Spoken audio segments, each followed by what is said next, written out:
ચાલો ધોરણ 10 વિષય વિજ્ઞાન ચેપ્ટર 10 પ્રકાશનું પરાવર્તન અને વક્રીભવન. તમે રોજિંદા જીવનમાં આપણે જોઈએ છીએ કોઈ અંધારા ઓરડાની અંદર આપણે હોઈએ ત્યારે વસ્તુ આપણે જોઈ શકતા નથી, પરંતુ જ્યારે કોઈ લાઈટ કે એમાં પ્રકાશ ઉત્પન્ન થાય ત્યારે આપણે વસ્તુઓને જોઈ શકીએ છીએ. તો એ વસ્તુને શા માટે આપણે જોઈ શકીએ છીએ? તો એના માટેનું કારણ છે પ્રકાશનું પરાવર્તન.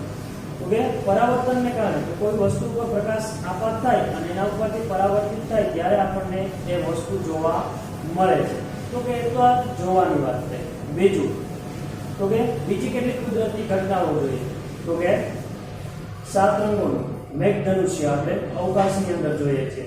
એના સિવાય તો કે તારાઓનું ટમટમવું વગેરે જેવી ઘટનાઓ છે એ આપણે પ્રકાશના વક્રીભવનને કારણે કે પરાવર્તનને કારણે જોવા મળતી ઘટનાઓ છે. તો કે એવી જ ઘટનાઓમાંથી તો કે આપણે પહેલી તો કે પ્રકાશનું પરાવર્તન જોઈએ. તો કે આપણે અરીસાના પ્રકાશના પરાવર્તન તો કે આપણે 8મા ધોરણની અંદર ભણી ગયા. તો એ પ્રકાશના પરાવર્તન માટેના તો કે નિયમો તો કે આપણે બે નિયમો ભણ્યા હતા. તો કે પહેલો નિયમ એ હતો કે આપાત કોણ અને પરાવર્તન કોણ હંમેશા સમાન મૂલ્યના કે સરખા જોવા મળે છે. અને બીજું આપાત કિરણ આપાત બિંદુએ સપાટી સાથે દોરેલો લંબ અને પરાવર્તિત કિરણ એ બધા એક જ સમતલમાં આવેલા હોય છે. તો કે આ હતી પરાવર્તનની વાત. તો કે એ કઈ રીતે જોવા મળે છે આપણે આકૃતિ સહિત જોઈએ.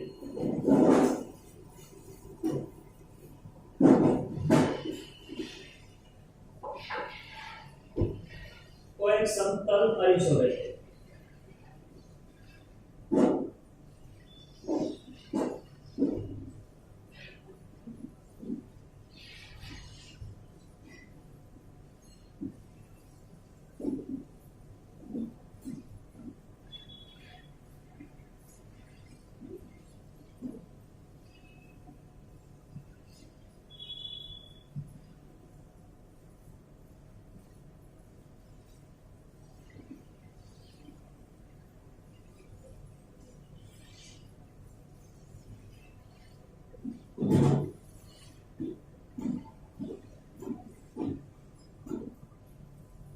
અરીસાને સમતલ અરીસાને ટેબલ ઉપર રાખવામાં આવેલો છે.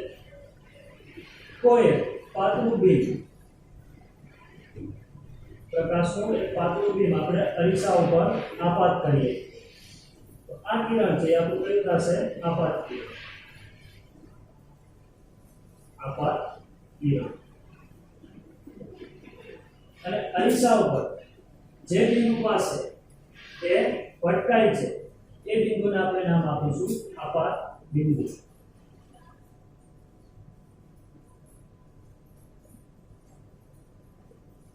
અને આપાત બિંદુ પાસેથી પ્રકાશના કિરણનું શું થશે પરાવર્તન એટલે કે પરાવર્તિત કિરણ. એક કિરણને શું નામ આપીશું પરાવર્તિત કિરણ. અને આપાત બિંદુ પાસે એક લંબ દોરીશું. આ આકૃતિ પરથી આપણે પરાવર્તનના બંને નિયમોને સમજીએ. આ જે કોણ છે આપાત કિરણ અને લંબ વચ્ચેનો જે કોણ છે એને આપણે કહીશું આપાત કોણ. અને પરાવર્તિત કિરણ અને લંબ વચ્ચેનો જે કોણ છે એને પરાવર્તિત કોણ. એટલે કે બંને ખૂણાઓ લંબથી કેટલા બંને સરખા અંશના ખૂણે જોવા મળે છે. એટલે કે આપાત કોણ અને પરાવર્તિત કોણ બંને કેવા જોવા મળે છે સરખા જોવા મળે છે.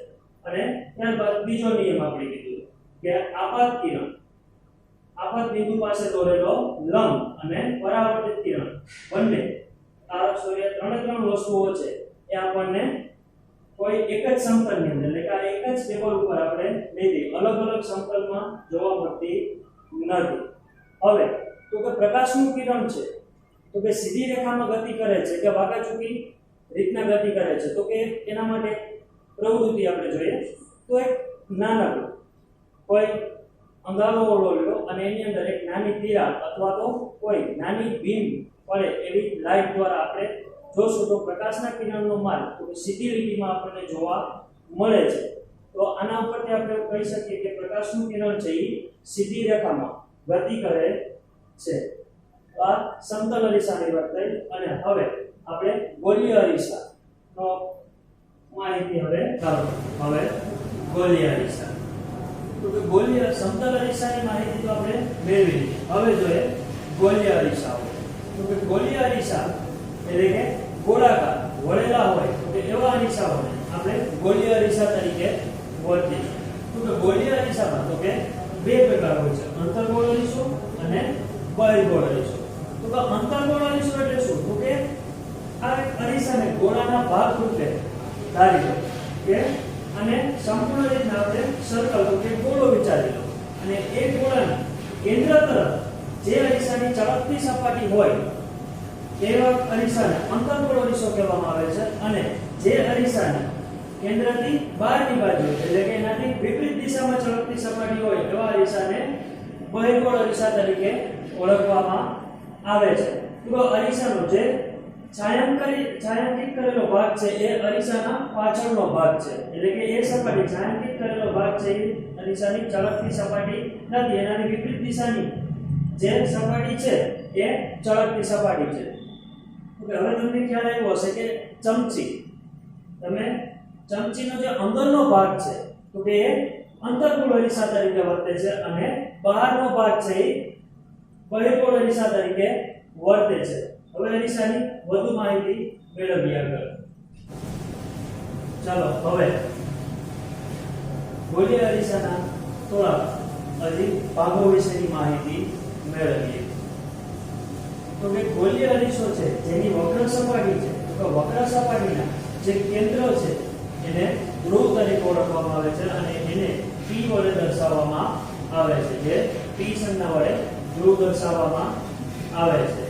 હવે તો કે જે ગોલીય અરીસો જે ગોળાનો ભાગ છે એ ગોળાના ભાગ જે ગોળો છે ગોળાના કેન્દ્રને તો કે આપણે ગોલીય અરીસાને હવે જે રાઉન્ડમાં વિચારીએ ગોળો છે તો કે ગોળાના જે સેન્ટર છે એને એના વક્રતા કેન્દ્ર એને શું વક્રતા કેન્દ્ર તરીકે ઓળખવામાં આવે છે અને એને C સંજ્ઞા વડે દર્શાવવામાં આવે છે, જે આપણે અહીંયા દર્શાવવાનું છે કે જે ગોળાનો તો કે આખો ગોળો એના રાઉન્ડ શેપમાં આપણે વિચારી શકીએ છીએ તેનું ગોળાનું કેન્દ્ર એટલે એનું વક્રતા કેન્દ્ર. હવે તો કે આ વક્રતા કેન્દ્ર અને આ અરીસાની સપાટી સુધીના અંતરને એટલે કે અહીંથી C થી M અથવા તો C થી P સુધી અંતર છે એને વક્રતા ત્રિજ્યા એટલે કે એનું વક્રતા કેન્દ્ર અને ધ્રુવ વચ્ચેના અંતરને એની વક્રતા ત્રિજ્યા તરીકે ગણવામાં આવે છે.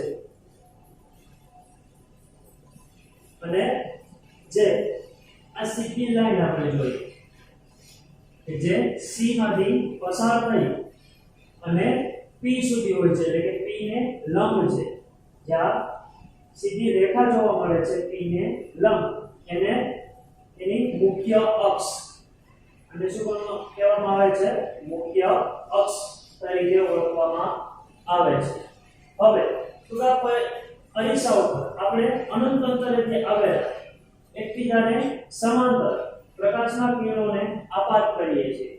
તો આપણે એક પ્રવૃત્તિ જોઈએ તો પ્રવૃત્તિ કરીએ તો કે કોઈ એક બહિર્ગોળ અરીસો લઈ અને સૂર્યનો જે પ્રકાશ આવે છે એને આપણે કોઈ એક બિંદુ પાસે કેન્દ્રિત કરીએ અને એ કેન્દ્રિત કરી અને જે બિંદુ પાસે એ કેન્દ્રિત થાય એ બિંદુને એનો મુખ્ય કેન્દ્ર તરીકે ઓળખવામાં આવે છે, જે F આ બિંદુ છે કે જ્યાં સમાંતર આવેલા પ્રકાશના કિરણો છે જે અરીસાને પાસે પરાવર્તિત થાય અને જે બિંદુએ ભેગા થાય છે એકત્રિત થાય છે એ બિંદુને શું કહેવામાં આવે છે મુખ્ય કેન્દ્ર અને એ સંજ્ઞા છે F. હવે જે અરીસા તો કે જેટલી સપાટી ચળકતી છે તો કે આ જે સપાટી છે આની એ અરીસાનું દર્પણ મુખ શું કહેવામાં આવે છે દર્પણ મુખ, જે આપણે M થી M સુધી દર્શાવેલું છે, જે અરીસાનો ચળકતી સપાટી તો કે અરીસાનો સપાટી છે એને આપણે દર્પણ મુખ તરીકે ઓળખીએ. આ અરીસામાં જોઈએ તો એની વક્રતા ત્રિજ્યા કરતા એનું દર્પણનું કેવું છે નાનું. તો આવા નાના દર્પણ દ્વારા અરીસાઓના કિસ્સામાં જોઈએ તો કે એની વક્રતા ત્રિજ્યા અને એના કેન્દ્ર મુખ્ય કેન્દ્ર વચ્ચેનો કંઈક સંબંધ જોઈએ. તો કે જ્યારે નાના દર્પણ મૂકવાના અરીસાની અંદર તો કે r બરાબર 2f એટલે કે એની વક્રતા ત્રિજ્યા છે એના